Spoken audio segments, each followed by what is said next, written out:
குஸ்கா எப்படி செய்யுதுன்னு பார்க்கலாம். 2 கப்பு பாஸ்மதி அரிசி. இதை கழுவிட்டு நல்லா 3 வாட்டி கழுவிட்டு ஊற வச்சது. இது ஒரு 20 மினிட்ஸ் ஊற வச்சுட்டு தண்ணியெலாம் வடிகட்டி எடுத்து வச்சுக்கோங்க. எண்ணெய் சூடாகிக்கிட்டு இருக்குது, அதில் கொஞ்சம் நெய்யும் சேர்த்துக்கலாம்.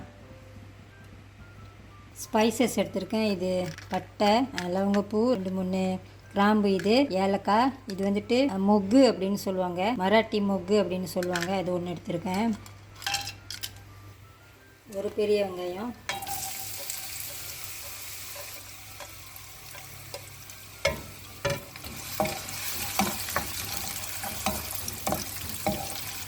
இஞ்சி பூண்டு ஒன்றா இடித்து வச்சுருக்கேன்.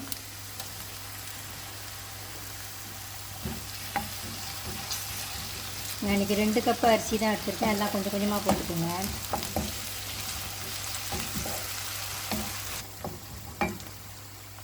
ஒரு தக்காளி நல்லா கொஞ்சம் பெரிய பழமாக எடுத்துக்கோங்க. தக்காளி நல்லா வதங்கணும்.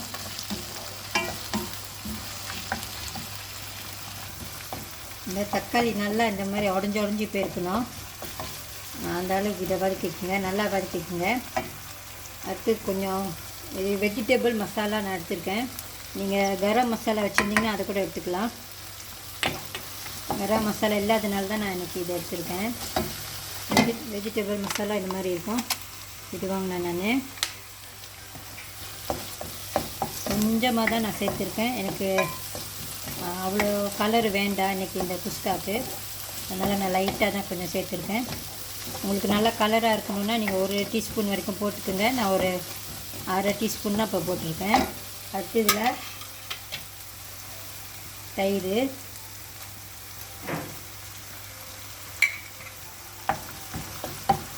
தயிர் ரொம்ப புளிக்கலைன்னா கொஞ்சம் லெமன் ஜூஸும் சேர்த்துக்கலாம்.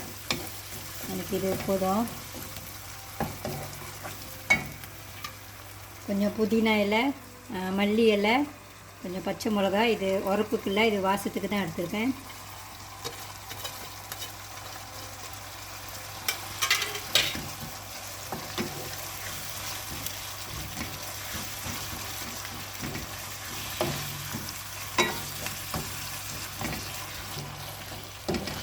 இதில் இப்போ தண்ணி சேர்த்துக்கலாம்.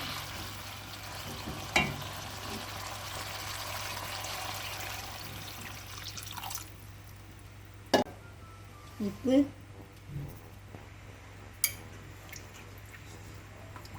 இது கொதிக்கட்டும். அப்புறமா அதில் ஊற வச்ச அரிசியை சேர்த்துக்கணும். கொதிக்குது பாருங்கள். இப்போ அரிசியை சேர்த்துக்கலாம்.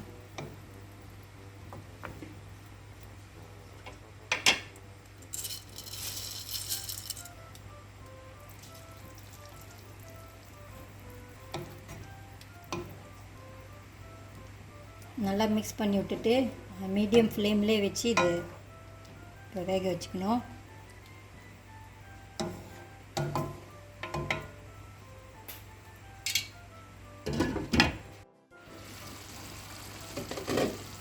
நான் இதை ஒரு வாட்டி கிண்டி விட்டுக்கிறேன் இடையில, இல்லைன்னா இந்த இலையெல்லாம் மேலே இருக்கும்.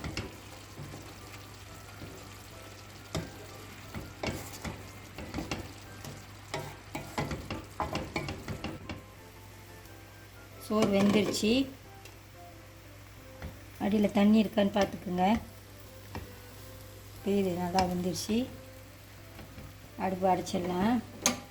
இது கொஞ்சம் நேரம் ஆற விட்டுட்டு அப்புறமா கிண்டணும். ஆறிச்சு, கிண்டி பார்க்கலாம்.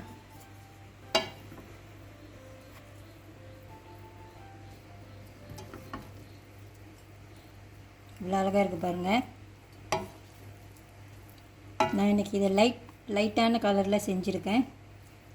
நான் சொன்ன மாதிரி நான் வெஜிடபிள் மசாலா போட்டு தான் செஞ்சுருக்கேன். உங்களுக்கு இது கொஞ்சம் டார்க்காக வேணும்னா நீங்கள் கொஞ்சம் சில்லி பவுடரு, மஞ்சத்தூள், கரம் மசாலா இதெல்லாம் கூட நீங்கள் போட்டு செஞ்சுக்கலாம். இந்த வீடியோ உங்களுக்கு பிடிச்சிருந்துச்சுன்னா லைக் பண்ணிவிட்டு ஷேர் பண்ணிவிட்டு சிவாஸ் கிச்சன் சேனலுக்கு சப்ஸ்கிரைப் பண்ணிக்கோங்க. தேங்க்யூ ஃபார் வாட்சிங்.